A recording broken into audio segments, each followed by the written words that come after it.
شروع اللہ کا نام لے کر جو بڑا مہربان نہایت رحم والا ہے۔ بکھیرنے والی ہواؤں کی قسم جو اڑا کر بکھیر دیتی ہیں، پھر پانی کا بوجھ اٹھاتی ہیں، پھر آہستہ آہستہ چلتی ہیں، پھر اس چیز کو یعنی بارش کو تقسیم کرتی ہیں کہ جو وعدہ تم سے کیا جاتا ہے وہ یقیناً سچا ہے، اور انصاف کا دن ضرور واقع ہوگا۔ اور آسمان کی قسم جس میں کئی رستے ہیں کہ اے اہل مکہ تم ایک اختلاف والی بات میں پڑے ہوئے ہو، اس سے یعنی عقیدہ آخرت سے وہی پھرتا ہے جو اللہ کی طرف سے پھیرا جائے۔ اٹکل دوڑانے والے ہلاک ہوں جو بے خبری میں بھولے ہوئے ہیں، پوچھتے ہیں کہ جزا کا دن کب ہوگا؟ وہ دن ہوگا جب ان کو آگ میں عذاب دیا جائے گا۔ اب اپنی شرارت کا مزہ چکھو، یہ وہی ہے جس کے لیے تم جلدی مچایا کرتے تھے۔ بے شک پرہیزگار بہشتوں اور چشموں میں ہوں گے، اور جو نعمتیں ان کا پروردگار انہیں دیتا ہوگا انہیں لے رہے ہوں گے۔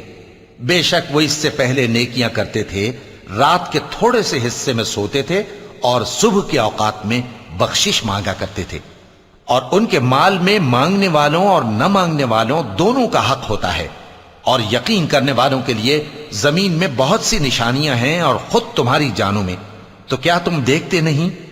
اور تمہارا رزق اور جس چیز کا تم سے وعدہ کیا جاتا ہے آسمان میں ہے، تو آسمان اور زمین کے مالک کی قسم یہ اسی طرح قابل یقین ہے جس طرح تم بات کرتے ہو۔ اے نبی، کیا تمہارے پاس ابراہیم کے معزز مہمانوں کی خبر پہنچی ہے؟ جب وہ ان کے پاس آئے تو سلام کہا، انہوں نے بھی جواب میں سلام کہا۔ دیکھا تو ایسے لوگ کہ نہ جان نہ پہچان۔ پھر وہ اپنے گھر جا کر ایک بھنا ہوا موٹا بچڑا لائے اور کھانے کے لیے ان کے آگے رکھ دیا۔ کہنے لگے کہ آپ تناول کیوں نہیں فرماتے؟ اور ان سے خوف محسوس کیا۔ انہوں نے کہا کہ خوف نہ کیجے، اور ان کو ایک دانشمند لڑکے کی بشارت سنائی۔ تو ابراہیم کی بیوی چلاتی آئیں اور اپنا منہ پیٹ کر کہنے لگیں کہ ایک تو میں بڑھیا، اوپر سے بانجھ۔ انہوں نے کہا تمہارے پروردگار نے یوں ہی فرمایا ہے، وہ بے شک صاحب حکمت ہے، خبردار ہے۔ ابراہیم نے کہا کہ فرشتو، اب تمہارا اصل کام کیا ہے؟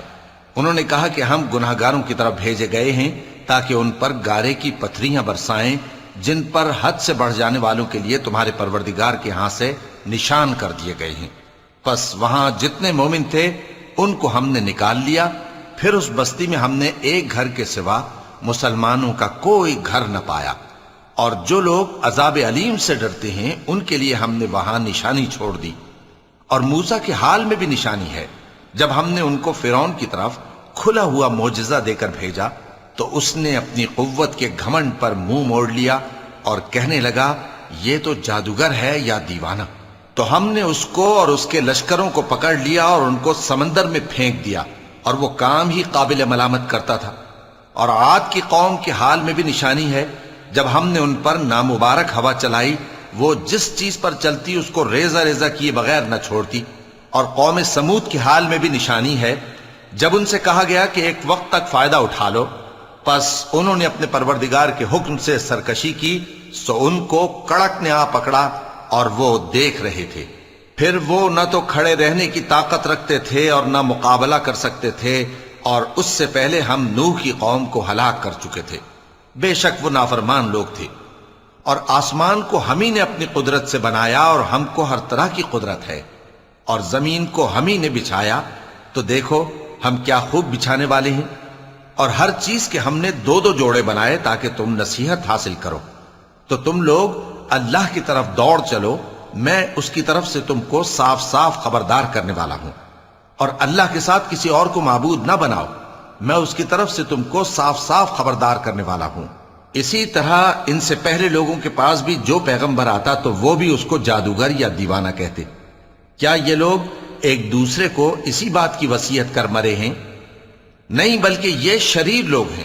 تو اے نبی ان سے منہ موڑ لو، تم کو ہماری طرف سے ملامت نہ ہوگی، اور نصیحت کرتے رہو کہ نصیحت مومنوں کو نفع دیتی ہے۔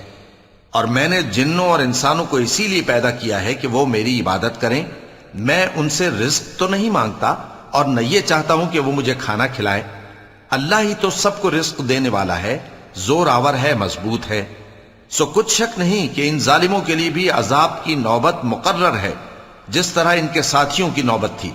تو ان کو مجھ سے عذاب جلدی نہیں طلب کرنا چاہیے، پھر جس دن کا ان کافروں سے وعدہ کیا جاتا ہے اس سے ان کے لیے خرابی ہے۔